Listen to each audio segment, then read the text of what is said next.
Start recording. So, dictionary form, additional explanation for Jisho K. Ay, saan yun?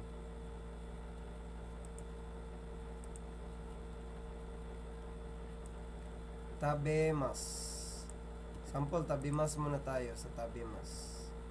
Nakita naman sa screen, minasang, no? Okay. Asagohan. Natin. Example, si ito,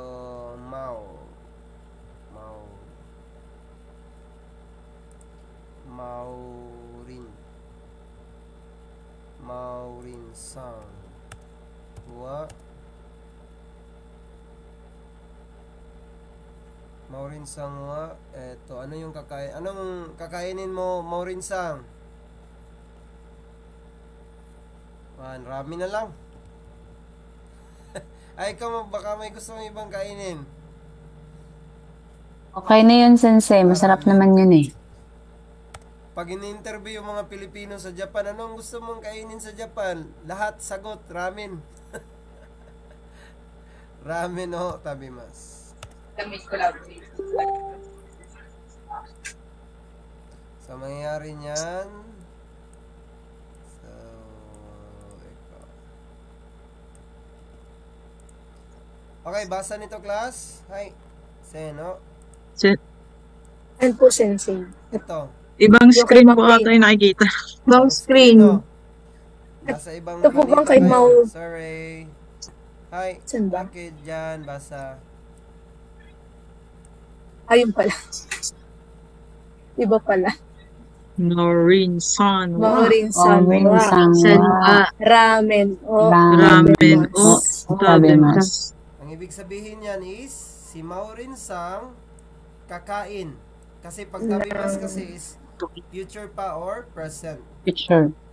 Pero meron naman tayong te form niyan, tabitemas. Ibig sabihin, kumakain siya ngayon ng ramen. Pero pag tabimas, kakain pa lang. The same lang sa tabiru. It's the same meaning but this is casual form. Basahin ulit ito, class. Hay. Maurin san wa. Ramen o tabiru. The same meaning, pero ito ay polite. Itong itaas. And this is casual.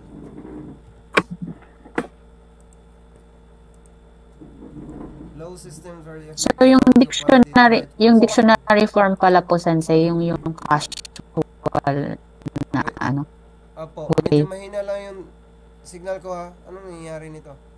I need to close some of the sabi dito. Wait lang, medyo mabagal yung yan, X yan. Ito, X din.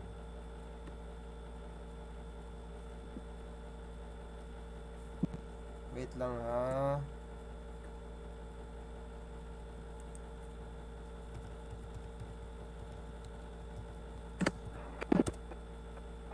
Sana yun, wala na. Where are you? Here na me. Ano pa yung sabi mo, Maurin sang? Yung dictionary form po pala ay yung casual way. Apa. So, ng colloquial yan. Verb. Ang polite ay kinakausap mo lang yung mga emperor mas mataas sa inyo, sa atin. Yung mga bossing natin, presidente, ganun. Pero pag the same level mo lang, mas bata sa'yo, or ka-workmate mo lang, the same na parehas kayo ng ranggo, pwede kayong mag-casual doon. At sa Japan, konti na lang, hindi na masyadong hindi naman talaga gumagamit masyado yung mga Hapon ng mas. Ito talagang dictionary form ang ginagamit nila. Dito tayo kay kimas at kuru. Gawa tayo ng example. para mas maintindihan nyo kung ano yung kimas. Ito, nihon ni kimas.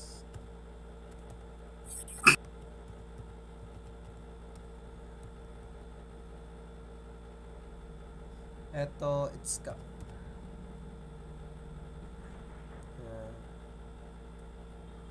Ito,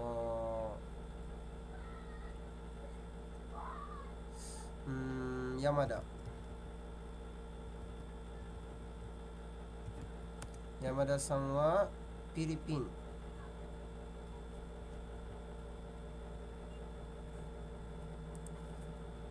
Ni kimasu. Ashita.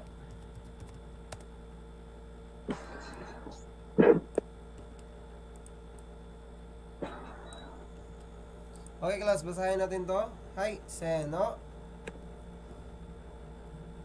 Yamada-san wa Ashita Yamada Yamada-san wa Philippine ni Philippine ni Philippine. Hai, ashita, ibig sabihin ashita is tomorrow.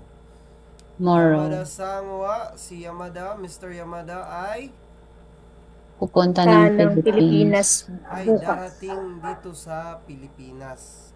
To come. Darating. Darating. So, Pini, kimas. Directional verb kasi itong kimas. Ito, next, dictionary form. Ashita Yamada-san Yamada-san wa Philippine ni Kuro. Ay, the same meaning but kimas is polite. Ang kuro naman is kaswa lang. Naintindihan na si dictionary form, class? Ay, sensei. So, ito ay Hi, polite. Sensei.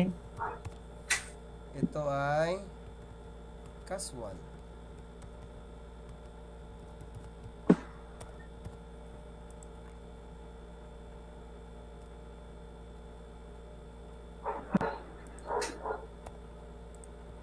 Tingnan natin.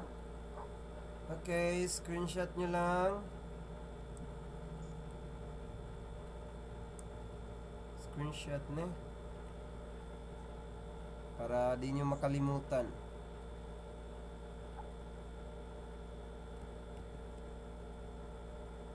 Yan ba? Mali ako ba? Yan, mali pa rin.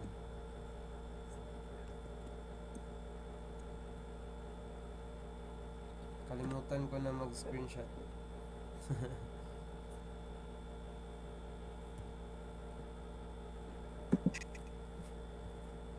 Okay, class. Tapos na na-screenshot.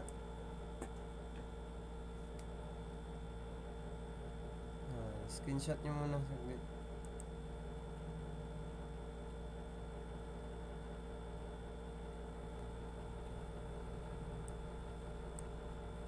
Medyo nagcha-choppy yung camera ko. Ano nangyayari?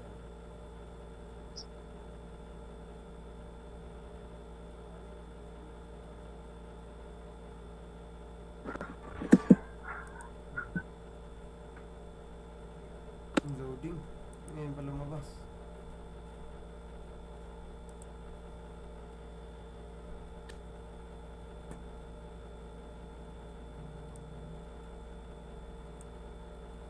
Hi.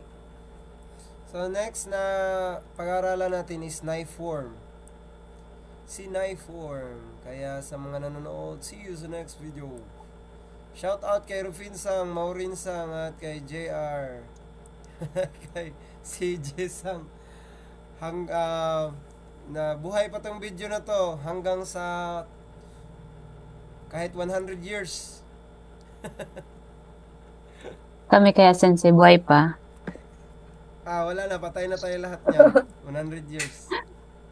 Kasi pag buhay tayo, 130 years old ka na o 120. So hanggang doon lang. Off ko na to. Stop.